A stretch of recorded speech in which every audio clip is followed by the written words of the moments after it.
राहुल गांधी ने वोट चोरी को लेकर रखे बड़े सबूत। राहुल गांधी के आरोपों के बाद बनाई गई एसआईटी। चुनाव आयोग से मांगे जाएंगे सबूत।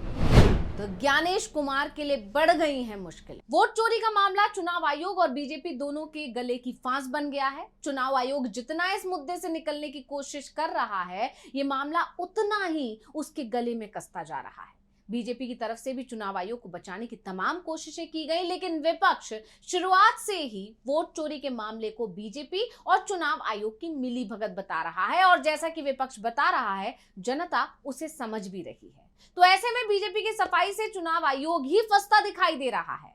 साफ साफ ये मैसेज जा रहा है कि आखिर चुनाव आयोग पर आरोप जब राहुल गांधी लगा रहे हैं तो मिर्ची बीजेपी को क्यों लग रही है। और जब ये सवाल उठ रहे हैं तो जाहिर है राहुल गांधी के उन तमाम आरोपों पर मोहर अपने आप लग जाती है कि कहीं ना कहीं दोनों के बीच सांठगांठ चल रही है। तो राहुल गांधी की तरफ से कर्नाटक की आलंद सीट पर जो खुलासा किया गया, अब उसे लेकर कर्नाटक सरकार की तरफ से जांच तेज कर दी गई है। यानी वोट चोरी पर सबसे बड़ा खुलासा अब होने वाला है, और जिसके बाद ज्ञानेश कुमार तो मुश्किल में फंसेंगे ही, पीएम मोदी की कुर्सी भी संकट में फंस जाएगी। तो कैसे राहुल गांधी ने हिला दी पीएम और मुख्य चुनाव आयुक्त की कुर्सी, आज हम इसी सवाल पर अपनी इस स्पेशल रिपोर्ट में करने जा रहे हैं चर्चा। नमस्कार, मैं हूं अंशिता। राहुल गांधी ने 18 सितंबर को एक प्रेस कॉन्फ्रेंस की थी, आप सभी को याद होगा। और इस दूसरी प्रेस कॉन्फ्रेंस में, क्योंकि इससे पहले 7 अगस्त को राहुल गांधी ने एक प्रेस कॉन्फ्रेंस की थी, उसमें एटम बम फोड़ा था। इसके बाद 18 सितंबर को जब दूसरी प्रेस कॉन्फ्रेंस की तो उन्होंने वोट चोरी को लेकर नए और बहुत बड़े खुलासे कर दिए थे। ज्ञानेश कुमार, जो कि मुख्य चुनाव आयुक्त थे, वो राहुल गांधी से सबूत नहीं मांगे जैसा कि उन्होंने पहले मांगे थे। और इससे ये पता चलता है कि चुनाव आयोग अब डरा हुआ है। इसलिए राहुल ने अपनी प्रेस कॉन्फ्रेंस में इस आने वाले सवाल का पहले ही जवाब दे दिया था।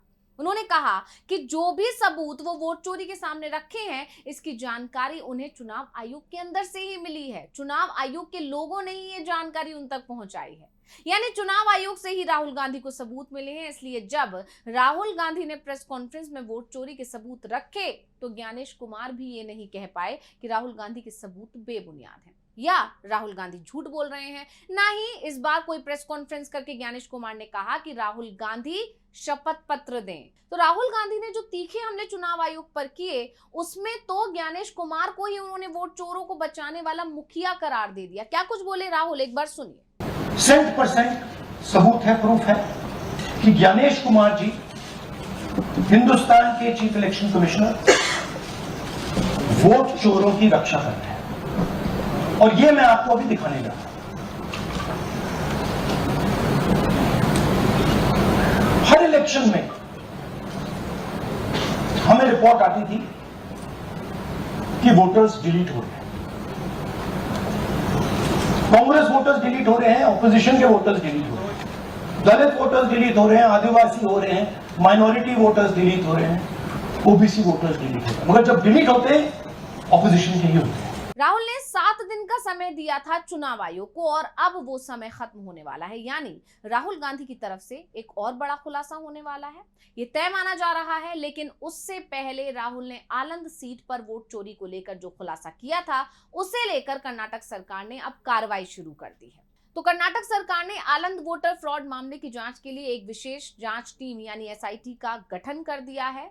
इस टीम की अध्यक्षता क्रिमिनल इन्वेस्टिगेशन डिपार्टमेंट के अतिरिक्त महानिदेशक पुलिस वीके सिंह करेंगे।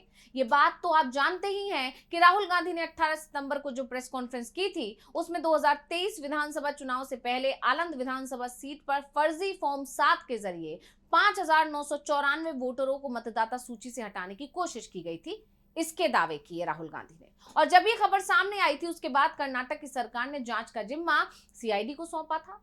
लेकिन सीआईडी की प्रारंभिक जांच ही रोक दी गई थी, क्योंकि चुनाव आयोग ने जरूरी तकनीकी डेटा उपलब्ध ही नहीं कराया। सीआईडी लगातार ये डेटा मांगती रही, लेकिन चुनाव आयोग टाल मटोल करता गया। सीआईडी की तरफ से इसे लेकर चुनाव आयोग को कई बार पत्र लिखा गया, लेकिन सीआईडी को जवाब ही नहीं दिया गया। और जब कांग्रेस ने बाकायदा ये सारे सबूत रखे हैं, तो अब इस मामले की जांच के लिए एसआईटी बना दी गई है, जिसमें साइबर क्राइम और स्पेशल इंक्वायरी डिवीजन के 2 वरिष्ठ आईपीएस अधिकारी सईदुल्लू अदावत और शुभनविता भी शामिल हैं। यानी राहुल गांधी ने जो आरोप लगाए हैं, कांग्रेस सिर्फ आरोप लगाने तक ही सीमित नहीं है, उसने सबूत भी रखे हैं। और अब दोषियों को सामने लाने की कोशिश में भी वो जुट गई। आप जानते हैं क्योंकि कर्नाटक में कांग्रेस की सरकार है। भले ही चुनाव आयोग इस मामले में वोट चोरों को बचाने की कोशिश करता दिखाई दे रहा है, पर अब ये वोट चोरी का खेल जल्द ही सबके सामने आने वाला है। एसआईटी गठन को लेकर जो आदेश जारी किया गया है उसमें एसआईटी को पुलिस स्टेशन स्तर के अधिकार दिए गए हैं।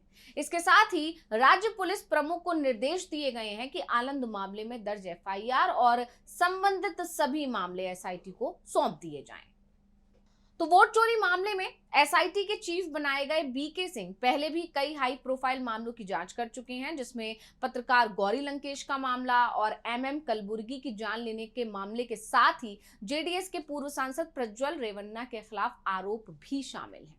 उनके नेतृत्व में ही प्रज्वल रेवन्ना को 1 साल से भी कम समय में कोर्ट में दोषी ठहरा दिया गया था और सजा सुनाई गई। ऐसे में ये माना जा रहा है कि कांग्रेस की सरकार चाहती है कि वोटर फ्रॉड मामले यानी वोट चोरी के जो मामले चल रहे हैं उसकी जांच जल्द पूरी हो जाए और जो भी दोषी हो उसे सामने लाया जा सके। लेकिन एक सवाल यहाँ ये भी उठ रहा है कि क्या कर्नाटक सरकार ने वोट चोरी के मामले में जो एसआईटी बनाई है वो अपनी जांच पूरी कर भी पाएगी? क्योंकि एसआईटी जांच अपने परिणाम तक तभी पहुंच पाएगी जब चुनाव आयोग की तरफ से इस जांच में सहयोग किया जाएगा। वो दस्तावेज, वो डेटा दिया जाएगा चुनाव आयोग की तरफ से एसआईटी को जो एसआईटी मांगेगी। वैसे ऐसा भी नहीं है कि चुनाव आयोग राज्य सरकारों का सहयोग नहीं करता है। 2019 में तो चुनाव आयोग की तरफ से पूरा का पूरा डेटा ही तेलंगाना की बीआरएस सरकार को, तब की टीआरएस सरकार को सौंप दिया गया था।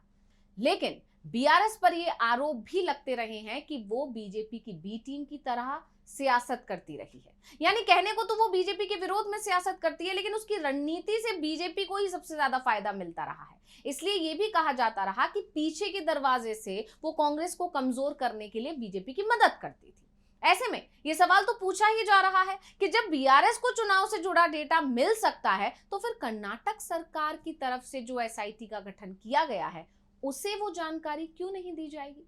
तो जो वोट चोरों को पकड़ने में बेहद अहम भी है। ये भी कह सकते हैं कि अगर चुनाव आयोग एसआईटी को ये नहीं बताएगा कि वोट चोरी का खेल किस आईपी एड्रेस की मदद से किया गया, किस आईपी एड्रेस के जरिए फॉर्म 7 सबमिट किया गया, कौन सा नंबर इन फॉर्म में दर्ज किया गया, किस नंबर पर चुनाव आयोग की तरफ से ओटीपी भेजा गया, और जब चुनाव आयोग के पास सब कुछ जानकारी थी तो फिर उसने दोषियों के नाम सार्वजनिक क्यों नहीं किए?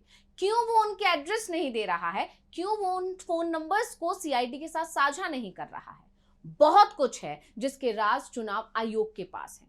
अगर चुनाव आयोग एसआईटी को जानकारी दे देता है तो ये राज सामने आ जाएंगे, नहीं तो एसआईटी के लिए भी आगे का रास्ता आसान होने वाला नहीं है। अब कर्नाटक सरकार की तरफ से तो वोट चोरों को पकड़ने की कोशिश तेज कर दी गई है और राहुल गांधी भी साफ कर चुके हैं कि वो इसे लेकर लगातार खुलासा करते रहेंगे। चुनाव आयोग को 7 दिन का समय दिया गया था, लेकिन लगता नहीं है कि चुनाव आयोग कोई कार्रवाई करने वाला है। लेकिन राहुल गांधी जरूर बड़े सबूतों के साथ जल्दी सामने आने वाले हैं और इसके संकेत वो लगातार अपने हर बयान में दे रहे हैं। यानी वोट चोरों को बचाने की कोशिश कोई भी कर रहा हो वो कामयाब नहीं हो पाएगा। ये बात राहुल गांधी ने साफ साफ कह दी है और जल्द ही सबूत सामने आ जाएंगे और ये सबूत भी चुनाव आयोग से ही आने हैं, क्योंकि राहुल तो पहले ही कह चुके हैं कि वो जो भी सबूत पेश कर रहे हैं वो चुनाव आयोग के अंदर से ही उनको दिए जा रहे हैं। जब उन्होंने आलन सीट पर होने वाली धांधली का खुलासा करते हुए बता दिया था कि सबूत तो चुनाव आयोग से ही आ रहे हैं, अब ज्ञानेश कुमार आगे आकर खुद सबूत देंगे या फिर जिस तरह से राहुल गांधी तक सबूत पहुंच रहे हैं उसी तरह से एसआईटी तक ये सबूत पहुंचेंगे। इसके लिए अब इंतजार एसआईटी की जांच के बाद होने वाले खुलासे का तो हो ही रहा है, साथ ही चुनाव आयोग क्या कदम उठाता है इस पर भी सबकी नजरें बनी हुई हैं, क्योंकि जैसे ही एसआईटी की गठन की जानकारी सामने आई है चुनाव आयोग परेशान है। तो क्या चुनाव आयोग एसआईटी जो भी जानकारी मांगेगी उसे देगा? इसके साथ ही नजरें राहुल गांधी पर भी टिकी हुई हैं, जो जल्द ही वोट चोरी पर हाइड्रोजन बम लेकर आने वाले हैं, क्योंकि वो लगातार कह रहे हैं कि जल्द ही हाइड्रोजन बम फोड़ेंगे, जिसके बारे में कहा जा रहा है कि ये या तो हरियाणा चुनाव को लेकर होगा या फिर वाराणसी सीट को लेकर होगा, जहां से खुद पीएम मोदी सांसद हैं। अब यहाँ पर एसआईटी की रिपोर्ट में क्या खुलासा होगा और हाइड्रोजन बम में क्या खुलासा होने वाला है, इस पर सभी की निगाहें टिकी हुई हैं। तो स्पेशल रिपोर्ट आपको कैसी लगी हमें कमेंट करके अपनी राय जरूर दीजिएगा। इसी के साथ मुझे दीजिए इजाजत। देखते रहिए डीवी लाइव। नमस्कार।